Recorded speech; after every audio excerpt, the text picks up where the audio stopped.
If you enjoyed the recent video I did on Cleopatra's tomb, then this video is for you because today we are going to talk about something that she had built and that is still not found. It is the legendary Labyrinth of Cleopatra. You may have heard of a labyrinth or two in your time here on Earth. It is generally a complicated maze with twists and turns leading into the center where a statue or an altar is placed. However, Cleopatra's labyrinth was quite different. It was more like an extravagant pleasure garden with fountains, pools and statues hidden amongst lush foliage and tall hedges. Think Versailles meets the Hanging Gardens of Babylon, but in ancient Egypt. Cleopatra's labyrinth was one of the 7 wonders of the ancient world. Unfortunately, just like her tomb, it no longer exists. The only evidence we have for it is from writings and pictures left behind by those who lived during that time. So what exactly do we know about it? Let's find out. As always, all the sources used are added in the description below. The history of Cleopatra's labyrinth starts with its builder, Ptolemy II Philadelphus. He was the second king of the Ptolemaic kingdom, which was a Greek dynasty that ruled over Egypt after Alexander the Great's empire split up. He reigned from 283 to 246 BC and was the son of Ptolemy I, who was also the general under Alexander the Great and was given control of Egypt after Alexander died. Ptolemy II was known as the lover of learning. He loved books so much that he doubled the number of copies held in the Great Library at Alexandria. He also created the Mausoleum, which was a research institute for scholars where they could study and do experiments. It became the center of the scientific world back in those days. In the midst of all this intellectual activity, Ptolemy commissioned the building of the Great Labyrinth around 75 BC according to ancient historians. It took 8 years to build and cost more than 200 talents of gold, which equals around 25 tons of gold. That's a lot of money even today, but the price was worth it. Because the result was breathtaking. We have very little written about the labyrinth itself, but most of our knowledge comes from a letter written by Roman philosopher Pliny the Younger. In this letter, he described his visit to the labyrinth and was thoroughly impressed. He said, "You come now to the labyrinth, a wonderful work both to be seen and to be examined, a thing which the whole world cannot boast of. For in this place there is not anything which has either the shape or the use of a stone which is not brought from without, nor any kind of wood, however valuable or however difficult to procure, which is wanting. There were 4 circular courts, each containing a statue of Aphrodite. Around these courts were colonnades adorned with paintings depicting mythological scenes. Between the columns were fountains with fresh and salt water mixed with aromatic oils. Then there were thick green hedges interspersed with palm trees. Also in the gardens were shady groves, flowering shrubs and fragrant herbs and flowers. It was such a delight to the senses that visitors would stay for hours just enjoying the beautiful surroundings. And then there were the pools. In the center of each side of the square stood a pool that was supplied with water from the sea. They were filled with fish from the Nile Delta and around them were planted aquatic plants that floated on the surface of the water. These pools were arranged in such a way that you could see one from any of the others, which was an added surprise for anyone wandering through the gardens. To get to the central area of the labyrinth, one had to pass through a doorway framed by 2 sphinxes. Once inside, one could see a single statue of Cleopatra dressed as the Egyptian goddess of nature and fertility. Surrounding the statue were all kinds of flowers and trees that represented the 4 seasons and each side of the world. And in the very center of the garden was a gilded bronze statue of Eros. This statue was a masterpiece. It was 22 meters high and depicted the god of love holding a flower in his hand. Its purpose was symbolic because it represented that Cleopatra was the flower of the garden and that her beauty surpassed that of all other women in the world. The layout of the garden is described as a perfect square with sides of 300 cubits, which is around 150 meters. Each court had a temple in the middle, and the paths were lined with statues of divinities from various pantheons. The Romans came into the garden through the south gate and passed between 2 sphinxes. As they walked further, they could hear the sound of trickling water from fountains and birds singing from hidden cages. At the end of their journey, they saw a bronze statue of Eros, the god of love. The statue was so big that it looked like a real person. It reminded them that Cleopatra was the most beautiful woman in the world. It's easy to imagine how someone could get lost in this garden. It was designed to be confusing, and the hedges were so thick that you couldn't see the path. If you wandered off the path, you might have fallen into a pool or sat on a statue. The garden wasn't just for looks, though. It was also a practical way to keep wild animals away from the city. The strong walls and towers kept out elephants, baboons, monkeys, and other creatures that could have caused damage. It was also a way to protect the city from invaders. If war was coming, the inhabitants could hide in the labyrinth until it was over. But it wasn't all sunshine and roses.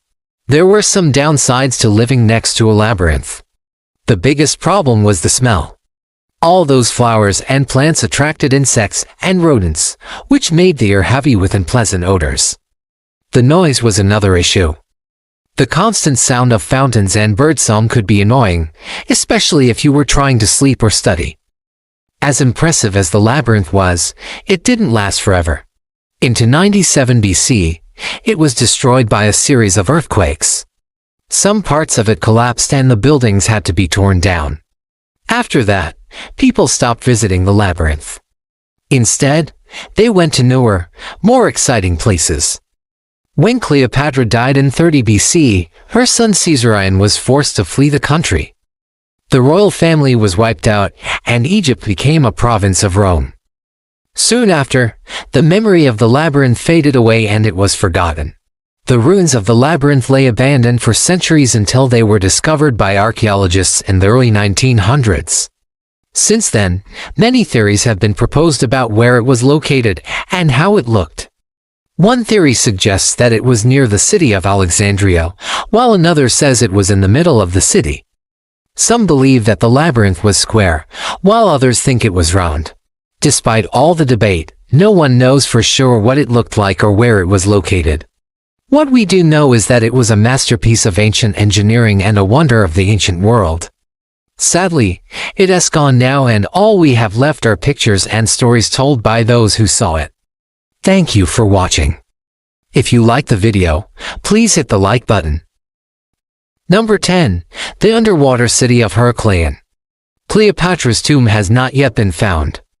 There are a few places that historians think it might be, but so far we haven't found any trace of her final resting place. It's thought by some that she may have been buried in the sea. The ancient Egyptian queen may have had an elaborate tomb constructed underwater. This would have been appropriate for someone of her status who was often deified during her lifetime.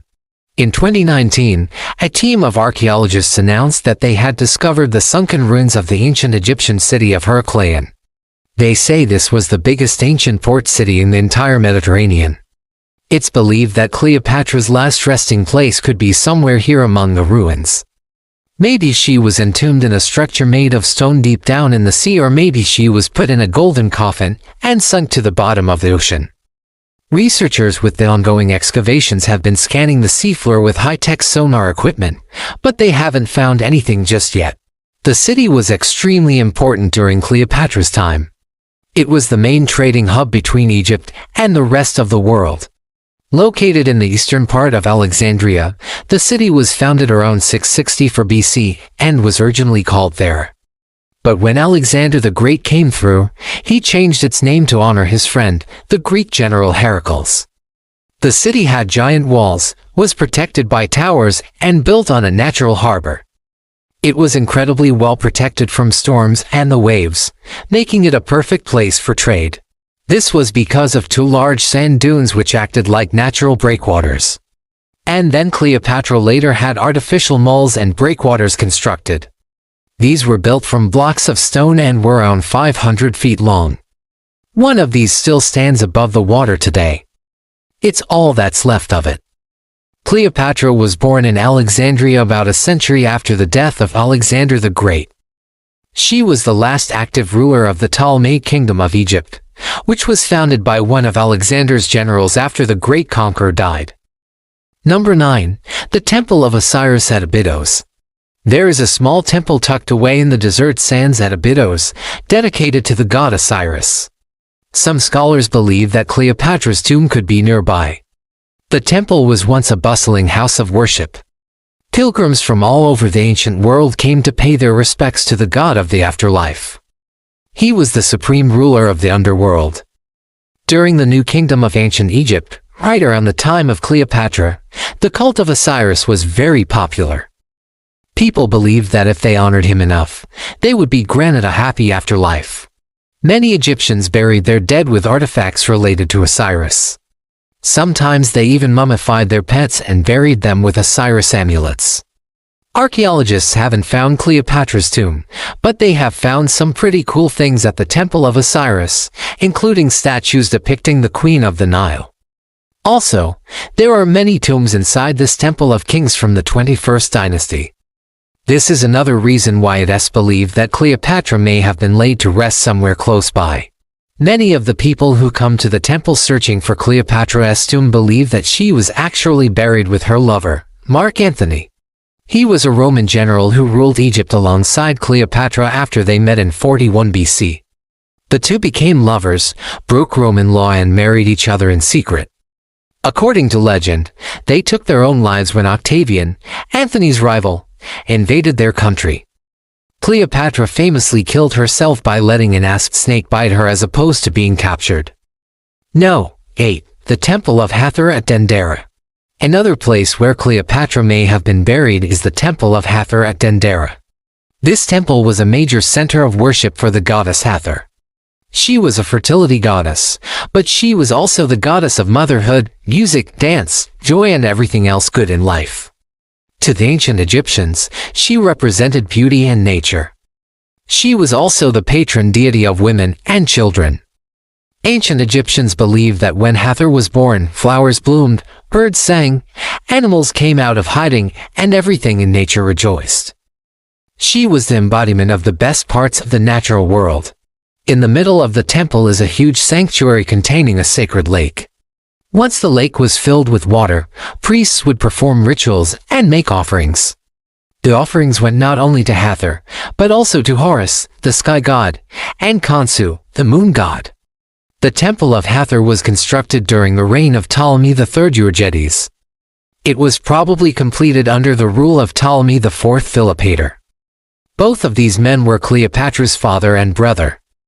The king who started the construction of the temple was also the grandfather of Cleopatra and her husband, Mark Antony. The decorations throughout the sanctuary include reliefs and carvings of all the major gods of ancient Egypt, including Ra, the sun god, and Anubis, the god of the afterlife, and Thoth, the god of wisdom. Number 7. The Top-Osiris Magna Temple.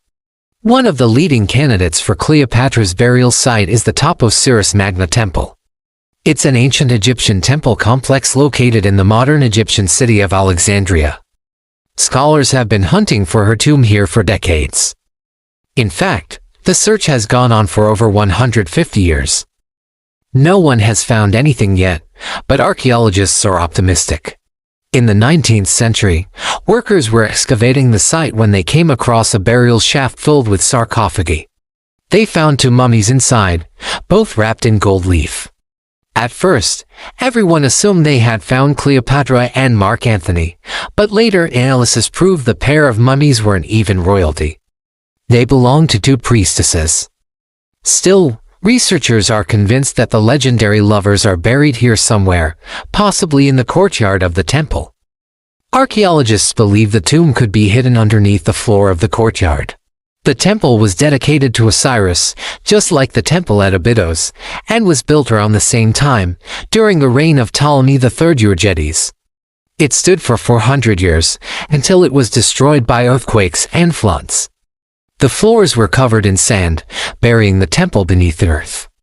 When they excavated the site, workers found coins stamped with Cleopatra's likeness. They also found statues of her and Mark Antony. And to top it all off, they uncovered a piece of papyrus that mentions both Antony and Cleopatra. And now for No. 6. But first, I want to give a big shout out to some supporters. Thanks so much for watching and supporting the channel. If you are new here, be sure to join the family. We'd love to have you. Number 6. The Royal Mummy Cache at the National Museum in Cairo. According to legend, when Napoleon invaded Egypt in 1798, his soldiers stole a bunch of artifacts, including mummies. While most of the stolen artifacts were returned, some never made it back to Egypt. Instead, they ended up in French museums. Other artifacts were looted by the British. To this day, nobody knows what the British got a hold of. But whatever it was, they brought it back to England. Some of the artifacts stolen by the French were recovered in 1842 when the French consul general gave them to Muhammad Ali, the viceroy of Egypt. Among the returned items was a wooden coffin that contained a mummy. The mummy was paraded around Cairo to celebrate, but no one knew who it was at the time. Today, we know that the person inside the coffin was a woman. Historians say it was Cleopatra, but genetic testing disproved this theory. The woman whose mummy was paraded through the streets wasn't Cleopatra. She was likely a priestess named Julia Misa. Then who was the mummy in the coffin that was stolen by Napoleon? Maybe it was Cleopatra. Nobody knows for sure. The only way to find out would be to open the coffin, but that would be wrong, both morally and legally. Cleopatra's true mummy could be sitting in some dusty old museum in France or England, or she could be buried in the ground somewhere in Egypt. Number 5. The Royal Mummy Room at the National Museum in Cairo. The Royal Mummy Room is in the same museum as the possible mummy of Cleopatra. In this room are a bunch of coffins belonging to ancient Egyptian royalty. There are mummies of kings and queens from every dynasty of ancient Egypt. Among them are Ptolemy XII Elites, Cleopatra's father, and Ptolemy XIV, her younger brother, who died in 51 BC. He was only about 14 or 15 years old when he passed. His cause of death is unknown, but some people suspect that Cleopatra had something to do with it. When Ptolemy XIV died, Cleopatra and her son Caesarion inherited the throne of Egypt together. Soon after, Cleopatra had her younger brother put to death, presumably so that she could become the sole ruler. Historians have identified some of the mummies, but not all of them. Some remain unidentified. What if Cleopatra's body was embalmed and put in a coffin? What if it was buried in some random unmarked grave somewhere in the museum? Of course, it's unlikely, but it's just one of those theories that won't go away. Number 4. The Great Library of Alexandria. One of the greatest mysteries of ancient Egypt is the disappearance of the Great Library of Alexandria. It was one of the largest libraries in the ancient world and held scrolls containing most of the knowledge known to man at the time. Historians estimate that it held upwards of 400,000 scrolls. The collection included all the written works of Greece, plus books from all over the known world. It was founded by Ptolemy I, one of Alexander the Great's generals, about 200 years before Cleopatra was born. It's unclear how the library burned down. There were several different fires in Alexandria, but none of them completely destroyed the library. Scholars say it was more likely that the library slowly lost its collection until there was nothing left. Someone could have taken Cleopatra's library away scroll by scroll until it was empty. Or maybe they just lost them all one by one through neglect. What we do know is that the library didn't burn down all at once. It was a slow decline. Cleopatra loved the library and spent money keeping it stocked full of the most up-to-date information from all over the world. If she couldn't save the library in life, she might have tried to save it in death. Maybe her tomb contains secrets of the library, or maybe she was buried near it. No. 3. The Citadel of Catebay. The Citadel of Catebay is a medieval castle in Alexandria. It sits on the shore of the Mediterranean Sea, looking out over the waves. In the 1400s, when the fortress was being built, the spot where the castle now stands was actually the location of the Lighthouse of Alexandria. This was one of the ancient world's 7 wonders. It was also one of the tallest structures in the ancient world. Standing about 100 feet tall, it was visible for miles out to sea and helped ships navigate into the harbor. It was built in the 3rd century BC and remained standing for about 15 centuries. It was destroyed by a series of earthquakes in the 1300s. But wait, there's more. Historians say the lighthouse was built on the site of Cleopatra's tomb. So if her tomb was here all along, maybe it's still here under the castle. Unfortunately, it doesn't seem likely that anyone will ever dig up the castle to look for her remains. This is because the building is a mosque now and disturbing it would be considered sacrilegious. No. 2. The tomb of the unknown queen. In 1871, workers were excavating an ancient cemetery near Alexandria when they stumbled upon a hidden chamber. Inside the chamber was a beautifully decorated tomb. They couldn't figure out who it was meant for, since there was no inscription or name carved into the walls. The tomb had clearly belonged to someone of high importance, but nobody knew who. Then, 30 years later, in 1900, another team of archaeologists excavated the site. They uncovered two more tombs nearby and realized that they were all connected. The second tomb was clearly for a man, and the third was for a woman. All three were highly decorated, but it was obvious that the middle tomb was the most important. In 1900, the curator of the Egyptian section at the British Museum, Flinders Petrie, took over the excavation. He hypothesized that the tombs belonged to an unknown king and queen.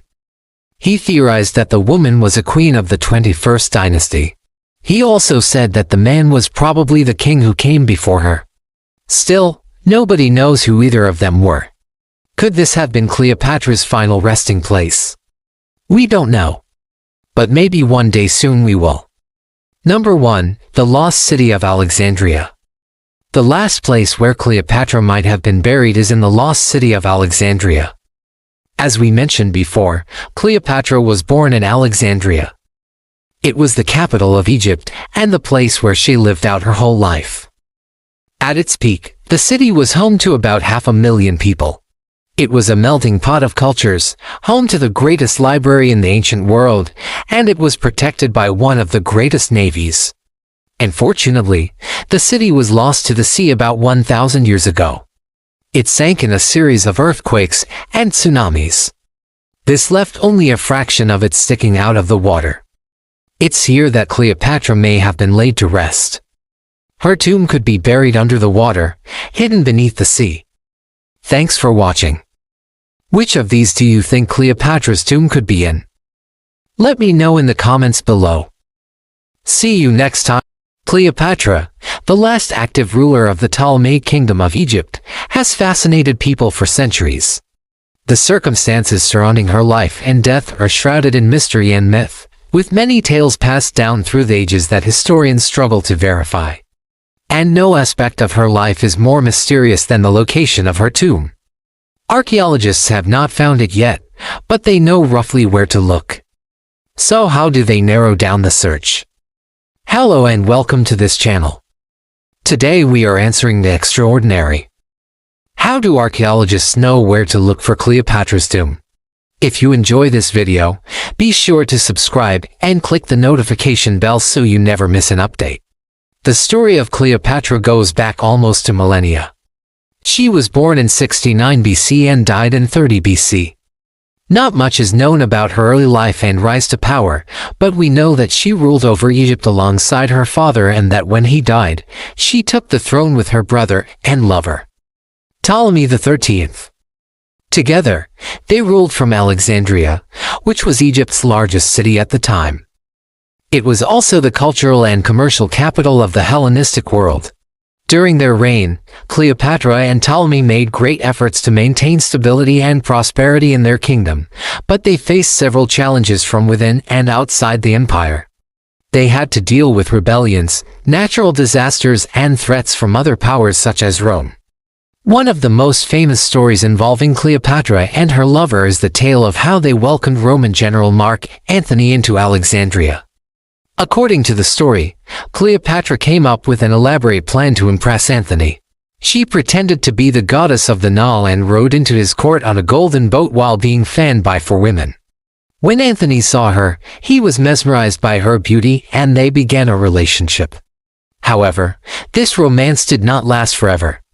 Soon after, Cleopatra gave birth to twins and Antony helped her establish a regency so she could rule in his absence. But when he returned to Alexandria, things had changed. His wife, Octavia, pressured him to choose between her and Cleopatra. In the end, he chose Octavia and broke up with Cleopatra, which left her heartbroken and desperate. As the legend goes, Cleopatra was determined to get revenge on Antony for abandoning her. So she hatched another plan. She sent a message to him asking for a final meeting in which she intended to make amends. But in reality, she planned to seduce him one last time and then kill him. She disguised herself as his dead wife, Octavia, and snuck into his bedroom while he was sleeping. However, Antony was not as gullible as he seemed, and he realized that the woman in his bed was not his wife. He tried to fight off Cleopatra, but she was too quick for him and managed to stab him with a dagger. As Antony lay dying, he realized that he had been tricked, but it was too late. Cleopatra had won her revenge. With Antony dead, she knew that she would never rule Egypt alongside him, so she decided to take her own life rather than live under the rule of Octavian, Antony's former ally who had become his enemy. According to Plutarch, she did so by allowing an asp, a venomous snake, to crawl across her body. This is the traditional account of Cleopatra's death. And although it may sound like an incredible tale, it's likely that it was embellished by ancient writers to make her seem more mysterious and exotic. Nevertheless, it's a fascinating story that has captured the imaginations of people for centuries. And it's one of the main reasons why Cleopatra has become such a popular figure in literature, art, and film. But all this adds to the intrigue surrounding the location of her tomb. We know that she was buried in Alexandria, but where exactly? No one knows. There are several potential sites, but the most likely candidates are two monumental complexes, each containing a large mound that could conceal her final resting place. These are the supposed burial places of two Egyptian pharaohs who died hundreds of years before Christ. One is the site of Cleopatra Magna, located just west of Alexandria. The second is the site of the royal mounds of the Second Cemetery of the Western Necropolis, which lies south of the city.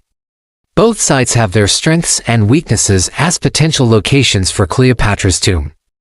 But in the end, only time and further excavations will tell if either of these locations is actually the burial place of the last active ruler of the Egyptian kingdom. To find out why archaeologists believe these two mounds may be the burial places of Cleopatra, let's dive into some of the findings that point to them as potential sites. First, we'll consider the mounds themselves. Both are large and impressive, which is not surprising given that they were built as the final resting places of pharaohs. A lot of evidence points to the leader of the Ptolemaic dynasty being laid to rest in a tomb complex similar to those found at Cleopatra Magna and the royal mounds. Both sites date back to the time when Cleopatra lived. Additionally, there is evidence of continuity in the use of the cult of Alexander the Great from the Ptolemies. In fact, the first excavation campaign at the royal mounds discovered a temple dedicated to Alexander the Great, complete with a statue of the young pharaoh. Such continuity suggests that the rulers of Egypt may have chosen to bury their last pharaoh, Cleopatra, in a similar fashion to their predecessors. Another piece of evidence that supports these theories comes from a recent discovery at Cleopatra Magna. In 2020, archaeologists found a statue of Cleopatra's father, Ptolemy XII, in the necropolis. This is significant because it suggests that the royal family may have considered the site to be a fitting burial place for future generations. Furthermore, the discovery of Ptolemy's statue in the same area where Cleopatra's tomb was allegedly hidden adds weight to the theory that the necropolis was indeed used as a royal cemetery during a period when Cleopatra lived. It's important to note that the royal mounds were likely a royal necropolis, even if Cleopatra's tomb is not there. The initial archaeological investigations revealed the presence of a temple, administrative buildings and workshops, suggesting that it may have served as a ceremonial center for the kings of Egypt. In fact, an inscription mentioning the priests of the god Thoth, who was often associated with writing and wisdom, was discovered at the site.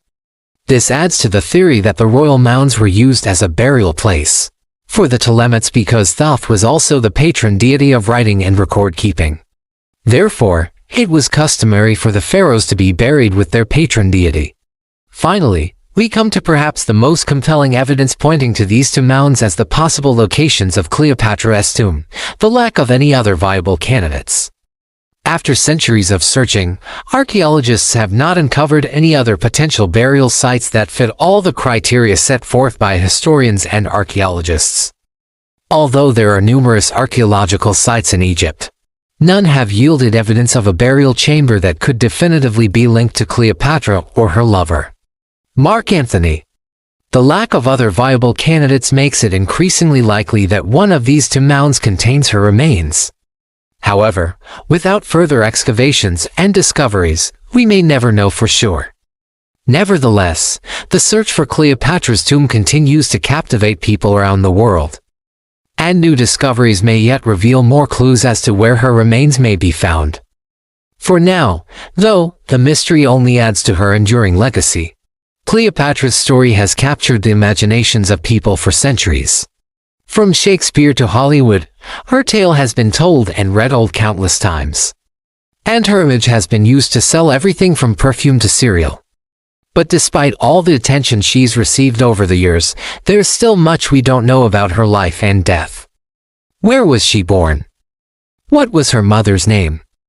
And most famously, where is her tomb? These are just some of the questions that continue to fascinate historians and archaeologists alike. As we've seen, there are a few promising leads in the search for her tomb. The two mounds in particular have yielded tantalizing clues that suggest they may be the burial place of Cleopatra.